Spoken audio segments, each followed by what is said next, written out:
Telugu digital media network లో political కేటగిరీలో number 1 కేవలం 72 గంటల్లో 1,50,00,000 వ్యూస్ పైగా పాపులర్ టీవీ నెట్వర్క్. మరో నెల రోజుల్లో తెలంగాణలో లోక్సభ ఎన్నికలు జరగనున్న నేపథ్యంలో అన్ని పార్టీలు ప్రచారాలకు భారీగా తెరలేపిన సంగతి తెలిసిందే.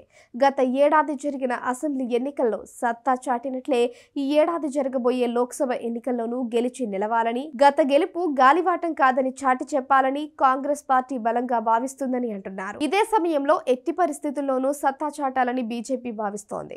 మరోపక్క అసెంబ్లీ ఎన్నికల్లో కాంగ్రెస్ సాధ్యం కాని హామీలు ఇచ్చి ప్రజలను మభ్యపెట్టిందని చెబుతూ ఆ ప్రభావం తమకు అనుకూలంగా మారుతుందని భావిస్తూ తెలంగాణలో అధికారం కోల్పోయినంత మాత్రాన తమ బలం తగ్గిపోలేదని చాటి చెప్పాలని బీఆర్ఎస్ భావిస్తుందని చెబుతున్నారు.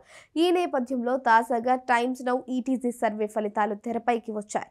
అవును, అసెంబ్లీ ఎన్నికల సమయంలో ఇచ్చిన హామీలన్నీ అమలు చేస్తున్నామని, 6 గ్యారంటీల అమలుపైన దృష్టి సారించామని, బీఆర్ఎస్ పై ప్రజల్లో వ్యతిరేకత లోక్సభ ఎన్నికల్లోనూ రిఫ్లెక్ట్ అవుతుందని చెబుతున్న కాంగ్రెస్ ఈ ఎన్నికల్లోనూ సత్తా చాటుతుందని టైమ్స్ నౌ ఈటీజీ సర్వే వెల్లడించింది. ఇదే సమయంలో బీఆర్ఎస్ 3వ స్థానానికి పరిమితమయ్యే అవకాశం ఉందని తెలిపింది.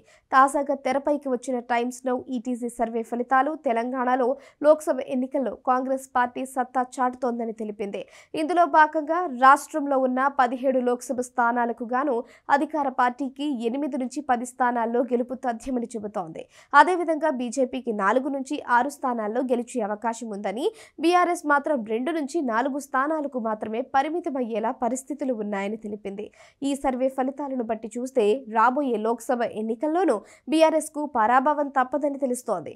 మరి 2 నుంచి 4 స్థానాల్లో మాత్రమే బీఆర్ఎస్ గెలిచే అవకాశం ఉందని ఈ సర్వే చెబుతూ ఉండడంతో వారి పరిస్థితి మరింత దయనీయంగా ఉందా అనే కామెంట్లు వినిపిస్తున్నాయి.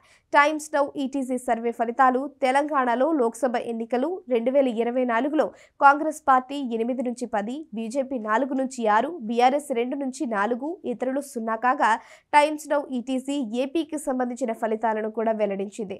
ఈ ఫలితాల ప్రకారం ఏపీలోని 25 లోక్సభ స్థానాల్లోనూ అధికార వైసీపీ 21 నుంచి 22 స్థానాలు గెలిచే అవకాశం ఉందని తెలిపింది. ఇదే సమయంలో టీడీపీ జనసేన కూటమి 3 నుంచి 4 స్థానాలకు పరిమితమవుతుందని వెల్లడించింది.